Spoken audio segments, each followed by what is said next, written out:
बात होगी उस शिक्षा व्यवस्था की जो प्रतिस्पर्धा से आगे बढ़कर समावेशी विकास की ओर जाती है। इस चर्चा के लिए मैं मंच पर आमंत्रित करूंगा mister Jitendra Singh Ahlawat, founder genesis classes private limited. जोरदार तालियों के साथ स्वागत कीजिए जितेंद्र सिंह अहलावत जी का। जेनेसिस क्लासेस आप चलाते हैं, बच्चों को डॉक्टर बनाते हैं, इंजीनियर बनाते हैं। आप खुद भी गीता के प्रति समर्पित हैं, मेरे को जहां तक जानकारी है। और गीता की नगरी कहें या कर्ण की नगरी कहें, दोनों यही हैं, इसी जगह हम बैठे हैं।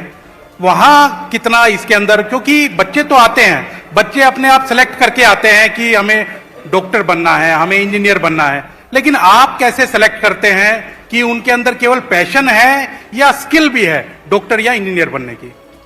5 साल पहले ही मैंने गीता पढ़ना स्टार्ट किया है और पिछले जो मैं 17-18 साल से जो वर्क कर रहा था, लेकिन 5 साल में जो मेंटल स्टेटस में चेंज हुआ और जो मैंने अपने बच्चों में चेंज देखा है, बहुत बड़ा चेंज देखा है।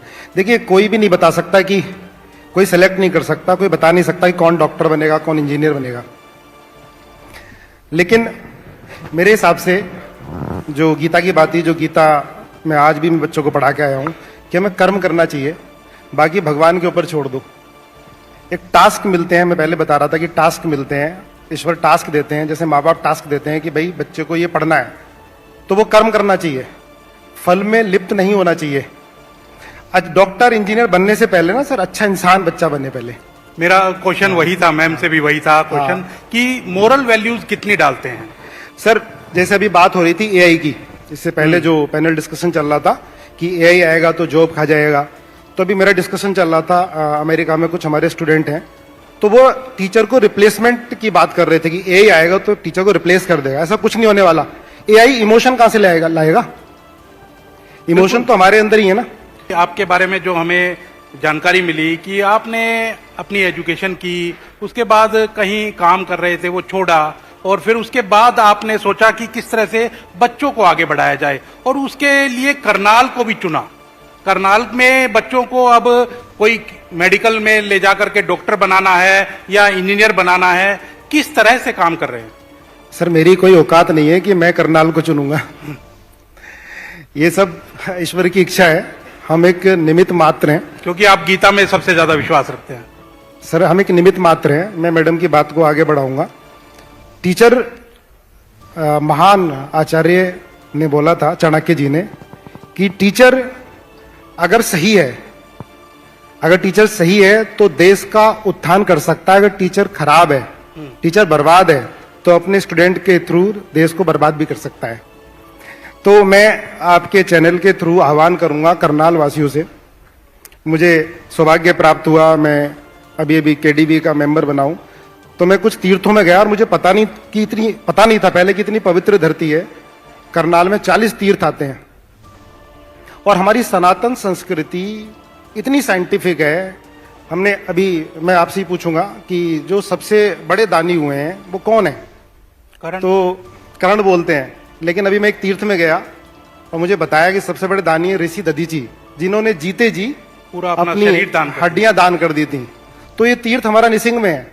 तो मैं आह्वान करूंगा कि भाई जो स्कूल वाले हैं, ये बच्चों को जो करनाल के तीर्थ है उन्हें घुमाएं। एक बालू गांव है, वहां पे वाल्मीकि तीर्थ है, ऐसे 40 तीर्थ हैं। और ये देखिए, ये सब साइंटिफिक बेस है। हमारी जो सनातन संस्कृति है, जैसे अभी हम कहते हैं कि भाई सैटेलाइट है, सैटेलाइट से अमेरिका सब कुछ देख रहा है, कौन देश क्या कर रहा है, हम देख सकते हैं।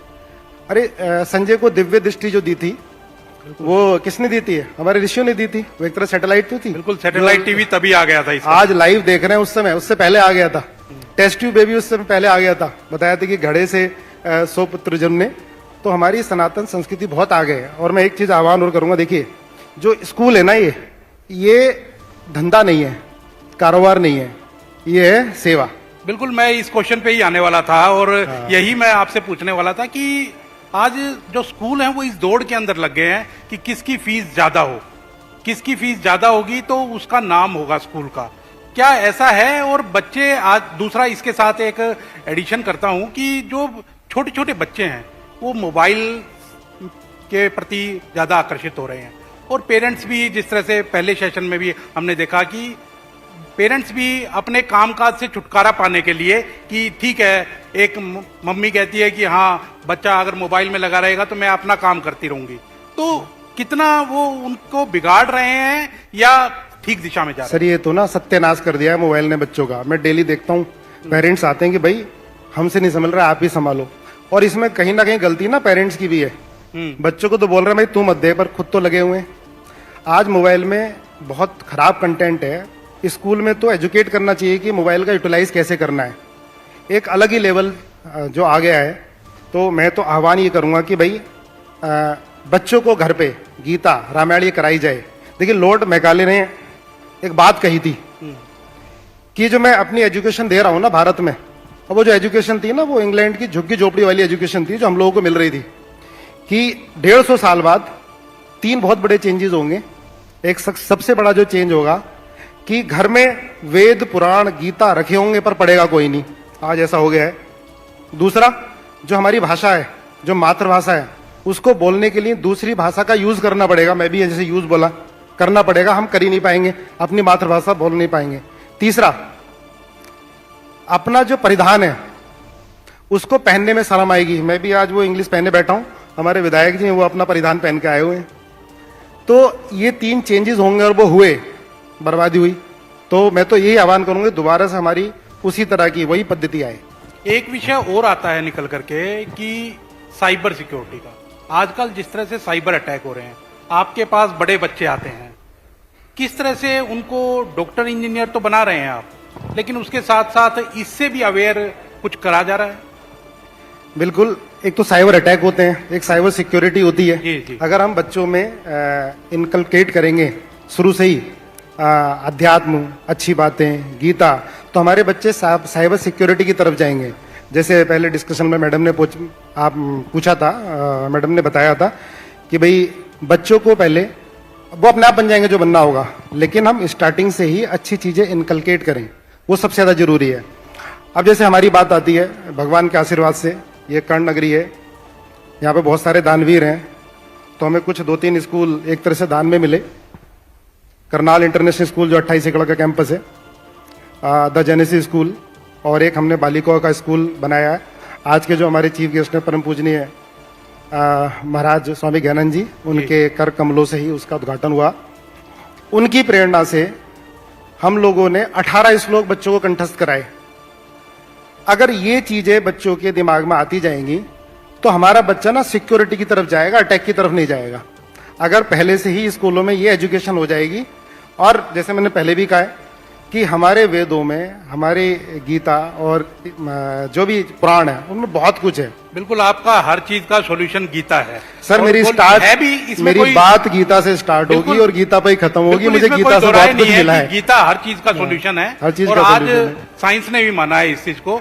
आप नीट के, जेई के स्टूडेंट्स तैयार करते हैं, वो आगे जाकर के डॉक्टर इंजीनियर बनते हैं। हरियाणा एक कह सकते हैं कि जिस तरह का राज्य है उसमें डॉक्टर्स की कमी है। क्या आप अपने बच्चों को ये वैल्यूज भी दे पाते हैं कि वो बच्चे यहीं सर्विस करें, यहीं अपनी सेवाएं दें, या फिर कोई ठीक है जो आपने तो बना करके छोड़ दिया है वो कहीं भी जाएं, कोई बात नहीं? नहीं सर, हमारी आदत है, हम हाथ छोड़ते नहीं है एंड तक। जो बच्चे डॉक्टर बन के आज एम्स में बैठे हुए हैं, अच्छे अच्छे मेडिकल कॉलेज में, आईआईटी में बैठे हुए हैं, हमारी रेगुलर उनसे इंटरेक्शन होता है। और कितने सारे बच्चे हैं जो मुझे आए दिन मिलते हैं। मैं कैथल गया तो एक बच्चा नवोदय हॉस्पिटल चला रहा है, तो कहता सर आपकी बातें याद हैं, जो भी हमें सोसाइटी से मिला हमें वापस करना है। तो वो एक दिन बिल्कुल फ्री देखता है और बहुत कम फीस है। और कितने सारे बच्चे हमारे गवर्नमेंट हॉस्पिटल में कार्यरत हैं, तो हम शिक्षा के साथ संस्कार दे रहे हैं और एंड तक लगे रहे हैं। अभी मैं बेंगलोर गया था, एक कंपनी का लॉन्च था, तो मैंने अपने बच्चों को बुलाया। ऑल इंडिया IIT 69 रैंक हमारे करनाल से गई है, ऑल इंडिया 31 रैंक, 97 रैंक, वो बच्चे अपनी अपनी कंपनी चला रहे हैं। तो मैंने बुलाया तो 97 वाला बच्चा था। तो मेरी ये रहती है कि भाई सारा जो रोजगार है सरकारी थोड़ा देगी, सारा कोई हमारे मोदी जी थोड़ा देंगे, हमारी भी जिम्मेदारी है। तो हमारे काफी सारे बच्चे, कोई 1000 लोगों को रोजगार दे रहा है, करनाल के बच्चे हैं, कोई 100 लोगों को रोजगार दे रहा है। तो बच्चा मुझे मिला ऑल इंडिया 97 रैंक, मुझे बड़ी खुशी हुई। वो उसकी कंपनी, वो को फाउंडर है, उसकी कंपनी ड्रोन बना रही है आर्मी के लिए। तो सर ऐसे करनाल के एक नहीं हजारों बच्चे हैं, हजारों डॉक्टर इंजीनियर हैं जो रोजगार दे रहे हैं और आगे बढ़ा रहे हैं, देश को आगे बढ़ा रहे हैं। गीता पे ही आ जाऊंगा वापस ना। जी जरूरी है। आज डॉक्टर इंजीनियर ये बनने की होड़ लगी हुई है और पेरेंट्स ही बहुत प्रेशर डाल रहे हैं और हम बीच बीच में काफी सारी न्यूज सुन रहे हैं। आईआईटी में जाने के बाद बच्चा सुसाइड कर ले रहा है, तो वो कहीं ना कमी है हमारी जो शिक्षा एजुकेशन की। कहीं ना कहीं पेरेंट्स की कमी है जो कंपैरिजन कर रहा है, एक एक दो दो बच्चा है और उस पर बहुत ज़्यादा बोझ लाद देते हैं। तो मेरे हिसाब से बच्चों को थोड़ा सा मतलब फ्रीडम दी जाए और आध्यात्म की तरफ मोड़ा जाए। देखिए हम भी अपने स्कूलों में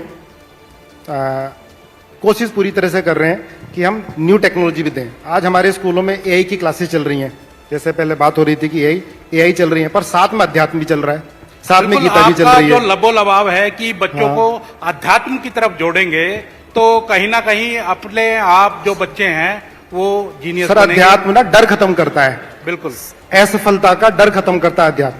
अभी हमारा करनाल देखिए, करनाल बहुत आगे बढ़ रहा है। करनाल अभी हमारा एक प्रोग्राम हुआ था गीता जयंती पर, 5163 बच्चों ने गीता पाठ के 18 श्लोक उसके अंदर सब मौजूद थे, सबने देखा वो। हाँ, जैसे मैं एंटर किया इतने जो शाइनिंग स्टार है, रियली शाइनिंग स्टार यहाँ पर बैठे हुए हैं।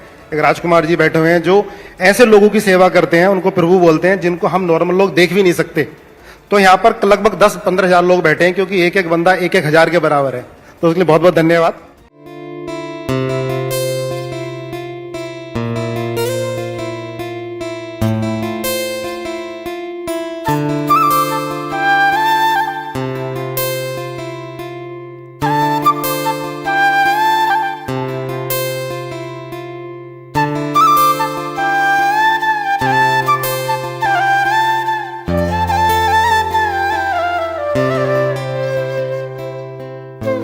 जेनेसिस क्लासेस, सर्वश्रेष्ठ शिक्षा, सच्चे परिणाम।